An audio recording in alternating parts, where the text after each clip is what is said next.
বছর আগে আমি ফাউন্ডার সেক্রেটারি জেনারেল, কিন্তু সেই রিপোর্টার্স অ্যাসোসিয়েশন এখন বসুন্ধরা স্বৈরাচারী গ্রুপের প্যাটে চলে গেছে। প্রিয় ভাইরা, সমাজের যখন পতন ধরে তখন এর ছোঁয়া সবার মধ্যে লাগে।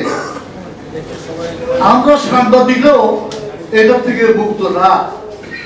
আমি আজকে যে জাতীয় প্রেস ক্লাবের সামনে থেকে আপনাদের কথা বলছি, আপনারা অনেকে এই সাংবাদিকদেরও ভিতরে যাও অনেক অপকর্ম অনেক কিছু আছে, এগুলো সম্পর্কে নাড়াচাড়াও করেন না, জানতেও চেষ্টা করেন না।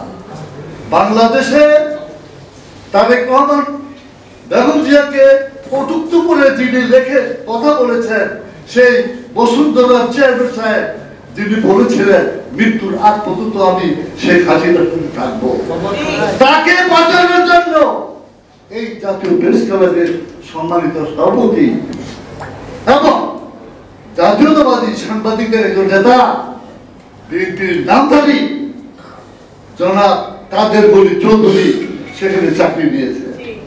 আমি বলেছিলাম, তুমি কি একাই জাতীয়তাবাদী শক্তির ধারণ করো? উনি বলছেন আমি তারেক রহমানের নির্দেশে সেখানে গিয়েছি। মানে তাদেরকে জায়েজ করার জন্য, তাদের চাঁদাকে বাঁচানোর জন্য এই আমাদের জাতীয় প্রেস ক্লাবের সভাপতি এবং আমাদের কাদের বলি চৌধুরী সাহেবরা সেখানে গেছে। এবং আজকে শুধু এইটা না, crime reporters association of Bangladesh একটা বিরাট সংগঠন, যেটা আমি 43 বছর আগে ফাউন্ডার সেক্রেটারি ছিলাম। এই সংগঠনটা বিশাল সংগঠন ছিল, এই সংগঠনটা এখন পুরোপুরি ওই ইসের পকেটে চলে গেছে, তার পকেটে, বসুন্ধরা পকেটে। কাজে আপনারা চিন্তা করবেন, জাতীয়তাবাদের কথা বলবেন, কিন্তু জাতীয়তাবাদের সর্বনাশ করবেন পিছন দিক থেকে, এমনটি হতে দেওয়া যায় না। আপনারা এদের সম্পর্কে সজাগ থাকেন। এরা জাতীয়তাবাদী পক্ষের সত্যি হয়ে তারা জাতীয়তাবাদকে কোথায় নিয়ে যাচ্ছে। আগামী কিছুদিনের মধ্যে এই প্রেস ক্লাবে নির্বাচন হতে হচ্ছে ঢাকা সাংবাদিক কেন্দ্র।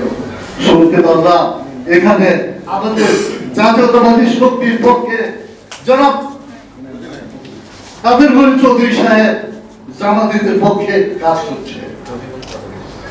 অবাক হওয়ার কিছু নাই, একদিন এই ঢাকা সাংবাদিক নিয়ম ওদের পেটে চলে যাবে। ঠিক যেমন ষড়যন্ত্র করে ডাকসু গেছে, এভাবে বিউতে যাবে, যাবে এবং জাতীয় প্রেস ক্লাবও যাবে ওদের পেটে। আপনারা যদি সচেতন রাখেন।